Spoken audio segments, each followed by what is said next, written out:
Okay sir.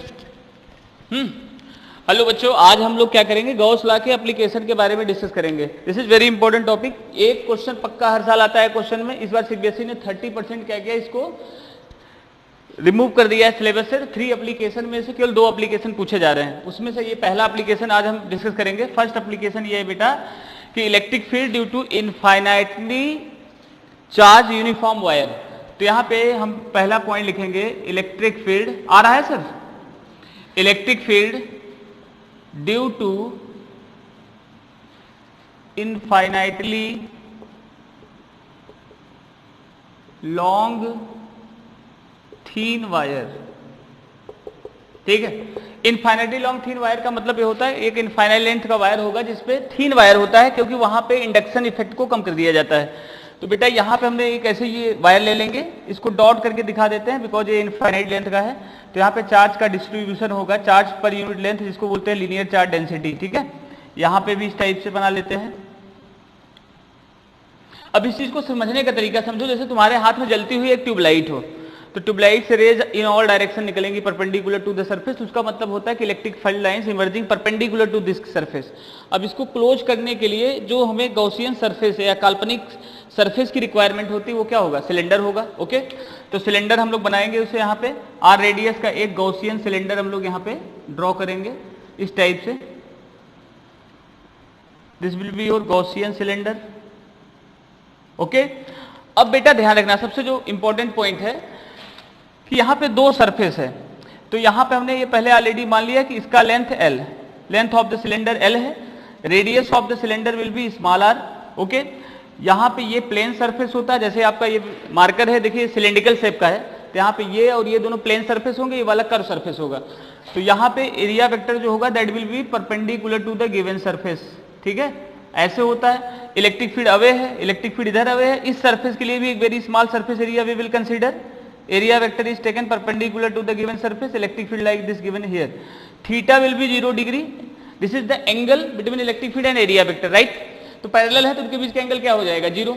ठीक है, radius क्या हो गया, r। ठीक है, तो प्यारे स्टूडेंट्स ये चीज ध्यान रखिएगा, this is very important topic. अब हम क्या करेंगे कि फ्लक्स का कैलकुलेशन करेंगे। अब सीधे सीधे देखिए कि दोनों जो प्लेन सर्फेसेस हैं वहां से फ्लक्स 0 पास करेगा, क्योंकि प्लेन सर्फेस में थीटा यहाँ पे क्या हो रहा है, 90 degree. Here theta will be 90 degree. तो आप सीधे लिखेंगे इलेक्ट्रिक फ्लक्स, इसको आप नाम दे दीजिए गॉसियन सिलेंडर। इमेजिनरी सिलेंडर को हम कहेंगे गॉसियन सिलेंडर। इसका काम है चार्ज को इनक्लोज करना, गॉसियन सिलेंडर। ठीक है, अब देखो यहां लिखोगे electric flux passing through the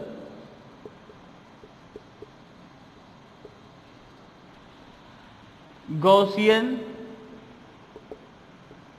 cylinder. ठीक है, ये चीज लिखे, विजिबिलिटी क्लियर है sir, cylinder. So here now listen, यहां पे पास करेंगे बेटा टोटल इलेक्ट्रिक फ्लक्स क्या लिखेंगे, flux passing through the plane surface plus flux passing through the curve surface. Plane surface की बात करें तो आप देख रहे हैं प्लेन सरफेस में क्या है, ई, अगर आप ऐसे लिखते हो ई डॉट डी ए, ठीक है, प्लस अगेन इसके लिए अगर देखें तो ई डॉट डी ए लिखें।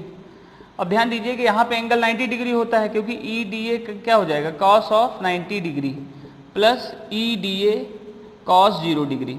ठीक है, यहाँ पे थीटा 0 डिग्री है, यहाँ पे 90 डिग्री है, तो कॉस 90 की वैल्यू 0 होता है बेटा, ये पूरा 0 पे चला जाएगी, ये वैल्यू 0 पे अप्रोच करेगी, तो इलेक्ट्रिक फ्लक्स जो अगर आएगा सीधे सीधे आएगा ई डी ए, कॉस 0 की वैल्यू 1 होती है, ई d A since cos of 0 degree, ये आपको पता है बहुत अच्छे से, cos 0 1 होता है, तो ई डी ए आ जाएगा।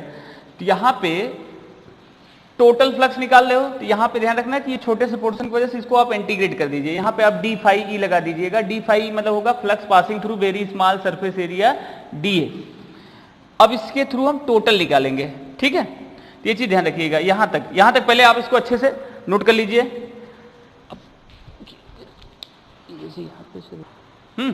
हाँ बच्चों देखो, अब यहां पे क्या करेंगे हम लोग कि फ्लक्स पता चल गया कि वेरी स्मॉल सरफेस से जो फ्लक्स पास करेगा this will be d phi equals to E d A, right. अब हमें पूरे गॉसियन सिलेंडर से निकालना है। पूरे गॉसियन सिलेंडर से निकालने के लिए हमको क्या करना पड़ेगा, इसको इंटीग्रेट करेंगे। ठीक है, तो इंटीग्रेट करते हैं। इस यहां तक आपने नोट कर लिया है अच्छे से, आगे कंटिन्यू करते हैं। इस चीज में ध्यान रखिएगा, जब टोटल फ्लक्स निकाला जाता है तो हमें वहां पे क्लोज इंटीग्रेशन यूज करते हैं। तो मान लीजिए आपने लिखा total electric flux phi equal to close integration d phi E. Close integration का कॉन्सेप्ट क्या हुआ कि ये जो सिलिंड्रिकल सरफेस है इसका पूरा बंद surface d phi E. So here phi E equal to क्या हो जाएगा, back value of this E d A, ये कांस्टेंट होता है तो phi E equal to we can write here E integration of d A, surface area of cylinder integration of d A that is equal to 2 pi r l होगा। Okay, this will be the surface area, surface area of the Gaussian cylinder will be 2 pi r l. अब यहां से अगर आप निकालें बेटा तो देखिए गॉस थ्योरम में फाई इक्वल टू क्या होता है, q upon epsilon naught, therefore q upon epsilon naught that is equal to E into 2 pi r l. Clear है, ये चीज आ जाएगा। यहां तक स्टूडेंट्स नोट कर लें आप अच्छे से, ठीक है। ओके, यहां तक हो गया। अब आगे बढ़ते हैं।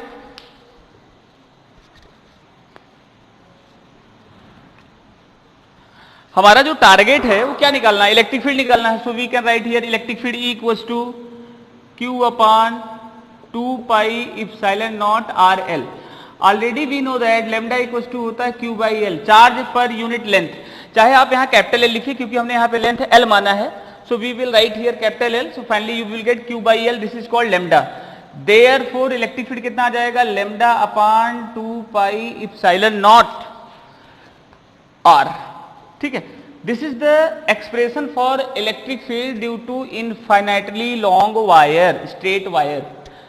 Understood, this is the concept. E equal to lambda upon 2 pi epsilon naught r. Infinite length thin wire की वजह से आर डिस्टेंस पे इलेक्ट्रिक फील्ड का फार्मूला होता है lambda upon 2 pi epsilon naught r, where we can write here lambda is the linear charge density, linear charge density. Okay dear, so this is the concept. यहां तक आप अच्छे से इसको नोट कर लीजिए पहले प्यारे बच्चों। ओके, अब यहां तक आपका हो गया होगा, ये तक यहां तक नोट कर लीजिए। अब बताते हैं,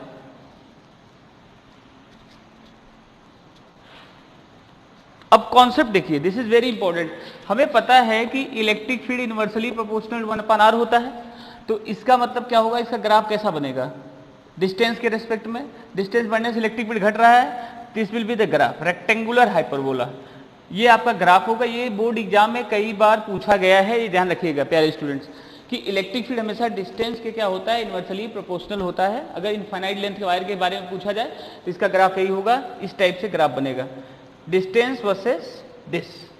ठीक है, तो ये आपका application electric field due to infinitely long thin wire की वजह से इलेक्ट्रिक फील्ड का एक्सप्रेशन की प्रूविंग हो गई है। ठीक है, इसको आप अच्छे से नोट कर लेंगे और प्रिपेयर कर लेंगे। ठीक है बेटा, बस ठीक है। ओके बच्चों, अब सेकेंड एप्लीकेशन पे आते हैं। This is very important application, electric field due to infinitely long thin metallic sheet. इसमें एक चीज ध्यान रखिएगा आप लोग, सबसे जो इंपॉर्टेंट है कि यहाँ पे हमारा जो सीट होगा वो इनफाइनाइटली लॉन्ग होगा। इसको समझ लीजिए, जैसे मान लीजिए कि आपके पास एक सीट है तो ऐसे हम ले लेते हैं।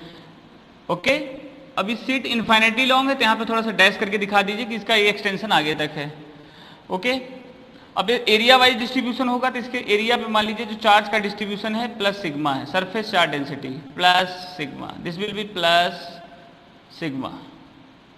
Okay, plus sigma, surface charge density will be plus sigma. अब प्लस सिग्मा की बात करें, this is what, surface charge density, surface charge density. Okay, so in this case अगर मान लीजिए हम इसको क्या करें, यहां से एक सीट होता है, सीट जैसे आपकी हथेली होगी, मान लीजिए ये सीट है, पतला सीट है। अब इस पे आपने चार्ज दिया, चार्ज इधर भी आएगा और वो चार्ज इधर भी आएगा, तो इधर भी इलेक्ट्रिक फील्ड निकलेंगे और इधर साइड भी निकलेंगी। ठीक है, दोनों केसेस में होते हैं, ये चीज ध्यान रखना। तो इसके लिए हम लोग क्या करते हैं, सबसे इंपॉर्टेंट यहाँ पे एक इमेजिनरी सिलेंडर बना लेंगे ऐसे, इसको भी कहते हैं हम लोग गॉसियन सिलेंडर। ठीक है, इसी प्रकार से आगे बढ़ता हुआ ये सिलेंडर यहां रहेगा। Okay, this will be our Gaussian cylinder like this. Gaussian cylinder. अब यहां पे देखिए इसका सरफेस इलेक्ट्रिक फील्ड इधर जाएगा, पूरा कंप्लीट एरिया ले लें तो एरिया वेक्टर इधर हो गया। इस साइड के लिए इलेक्ट्रिक फील्ड क्या होगा, ऐसे, और एरिया वेक्टर क्या होगा, ऐसे, ठीक है। So now the important thing हम निकाल, this is what Gaussian cylinder, Gaussian cylinder, okay. अब निकालेंगे फ्लक्स पासिंग थ्रू, क्योंकि थीन सरफेस है इसलिए एंड इफेक्ट जीरो होगा, यहां पे कोई फ्लक्स का इमिशन नहीं होगा, केवल यहीं से अब राइट और लेफ्ट साइड से फ्लक्स निकलेंगे। तो यहां हम लिखेंगे therefore total electric flux passing through the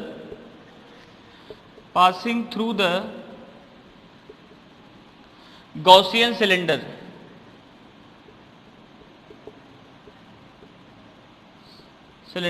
okay. तो क्या हो जाएगा total flux, phi equals to E dot A plus E dot A that is equal, phi equals to क्या आ जाएगा, 2e dot A, right. This implies that phi equals to क्या होता है, q upon epsilon naught. E dot A माने क्या, यहाँ पे दोनों पैरेलल है तो थीटा कितना होगा बेटा, 0 डिग्री होगा, बिल्कुल सही। इधर साइड भी थीटा क्या होगा, 0 degree, because both are the parallel to each other, एक दूसरे के पैरेलल है इन दैट केस, ओके। तो यहाँ पे हम लिखेंगे 2EA cos of 0 degree, understood. Now see cos 0 1 हो जाएगा तो E बराबर कितना आ जाएगा, सिंपल सा फंडा, E निकाले तो अगर हमारा कितना हो जाएगा, Q upon 2 epsilon not A। Already आपको बता रखा हूं कि सरफेस चार्ज डेंसिटी सिग्मा बराबर होता है Q बाई A होता है। तो Q बाई जो A है इसको क्या किससे रिप्लेस कर सकते हैं आप, सिग्मा से। We can replace it with the help of sigma, okay. तो देयरफॉर इलेक्ट्रिक फील्ड E कितना आ जाएगा, सिग्मा अपॉन 2 एप्सिलॉन नॉट, ये आपका इलेक्ट्रिक फील्ड आ जाएगा, सिग्मा अपॉन 2 एप्सिलॉन नॉट, ठीक है प्यारे बच्चों। इसको आप यहां तक अच्छे से नोट कर लें।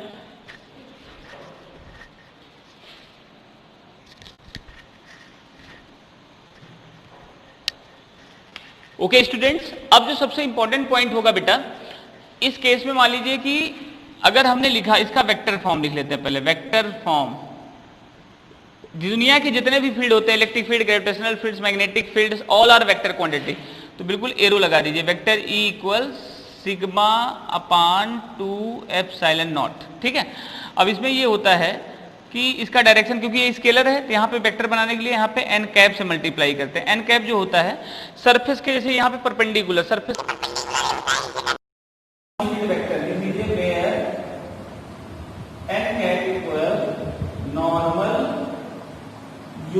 Vector, normal unit vector, okay. ये नॉर्मल यूनिट वेक्टर होता है n cap. Basically n cap का यूज इसलिए करते हैं अगर कोई क्वांटिटी स्केलर है उसको वेक्टर बनाने के लिए हम एन कैप यूज करते हैं, ठीक है। ये आपको मालूम होगा, दिस इज वेरी इंपॉर्टेंट, इसमें भी क्वेश्चन आया है, ठीक है। ये इंपॉर्टेंट इसी साल आया था, तो इसी ध्यान रखिएगा। दो एप्लीकेशन है, 30% सिलेबस रिड्यूस कर दिया गया, ऑलरेडी आया है, टोल्ड यू। तो ये ध्यान रखिए, दो तैयार कर लो, एक पक्का आएगा, ठीक। अब इसका ग्राफ आज कभी क्या देखना है बेटा, जितना ग्राफ बनाओ इलेक्ट्रिक फील्ड वर्सेस डिस्टेंस, यहाँ पे कोई डिस्टेंस है नहीं, इंडिपेंडेंट है, तो सिंपल ग्राफ बनाने के कुछ नहीं करना, ऐसे दिखा देना। You can write simply distance r, यहाँ पे दिखा दीजिए इलेक्ट्रिक फील्ड। तो इस केस में कांस्टेंट होता है, कैसा ग्राफ होता है, कांस्टेंट, बिकॉज कांस्टेंट ये लाइन इशू कर रही है, ग्राफ जो डिस्टेंस से इंडिपेंडेंट है, डिस्टेंस पे डिपेंड नहीं करता है, क्लियर, ये कांस्टेंट ग्राफ। तो कह रहे हैं ये जो है हमने आज एप्लीकेशन ऑफ गॉसेस लॉ या गॉसेस थ्योरम को फिनिश किया है। इसमें से बोर्ड में हमेशा हर साल एक क्वेश्चन आता है, इस बार भी आएगा, या तो न्यूमेरिकल प्रैक्टिस भी क्वेश्चन इस टाइप से पूछ देते हैं, ठीक है। 2-3 क्वेश्चन दे रहे हैं, इसको आप लोग करिएगा, इसको आप लोग ये होमवर्क दे रहा हूं टॉपिक है जो आप लोगों को इवैल्यूएट करना है, ठीक है। I will give only 2 questions to solve. ये चैप्टर किसका एप्लीकेशन खत्म हो गया, तब इसके एंड में आपको 2 क्वेश्चन देते हैं। क्वेश्चन ये है, वो ध्यान समझिएगा। You can say this is your homework. पहला क्वेश्चन है, ध्यान रखिएगा, if a wire of linear charge density given लंबाई कुछ दिया है 2 × 10⁻³ कूलम पर मीटर, ठीक है, और r है 10 सेंटीमीटर, तो पूछ रहा है फाइंड द इलेक्ट्रिक फील्ड, ये you have to find out electric field. Lambda है 10 power -3 coulomb per metre, r है 10 centimetre, electric field find out करना है। ठीक है, ये पहले क्वेश्चन का ए पार्ट हो गया। बी पार्ट में मान लीजिए ऐसे दे देगा, एक रोशनी सिलेंडर है जिसका लेंथ है मान लीजिए दे दिया 20 सेंटीमीटर, चार्ज आपको दे दिया 30 माइक्रोकूलम, आर इक्वल्स टू आपको दे दिया 20 सेंटीमीटर। अब पूछा कि बताइए इलेक्ट्रिक फील्ड ई क्या होगा, ये क्वेश्चन किया। मतलब फर्स्ट क्वेश्चन में आपको दो पार्ट ध्यान रखिएगा, पहले क्वेश्चन के दो पार्ट। अब दूसरा क्वेश्चन जो है थोड़ा सा ट्रिकी है, इसको ध्यान से समझिएगा। यहां पे दो मेटालिक कंडक्टर है, okay, there are two metallic conductors A and B. दो मेटालिक कंडक्टर है ए और बी, एक पे है चार्ज प्लस सिग्मा, दूसरे पे चार्ज है माइनस सिग्मा। यहाँ पे आपको इलेक्ट्रिक फील्ड फाइंड करना है outside the at point P, at point Q, उधर at point R. Metallic conductor A B के पी क्यू आर पॉइंट पे इलेक्ट्रिक फील्ड फाइंड आउट करना है। These are the metallic conductors, metallic conductors. ठीक है, metallic conductors में आप उसको लिखेंगे फाइंड आउट, फाइंड पहला point electric field at point P due to conductor 1, due to conductor A की वजह से इलेक्ट्रिक फील्ड, ए की वजह से ए एंड बी, इसी प्रकार से सेकेंड ई क्यू। ठीक है, बिल्कुल सेम चीज होगा ए और बी की वजह से। थर्ड पॉइंट होगा ई आर, इसमें भी सेम चीज। ठीक है, ए बी की वजह से कंबाइनली आपको इलेक्ट्रिक फील्ड फाइंड आउट करना है। ठीक है, तो नेक्स्ट लेक्चर जब हम बनाएंगे तो उसमें इस चीज का आंसर बनाएंगे। तब तक आप लोग इसका आंसर करेंगे तो कमेंट बॉक्स में सेंड कीजिएगा। ठीक है, तब तक के लिए tata bye bye, stay healthy, thank you.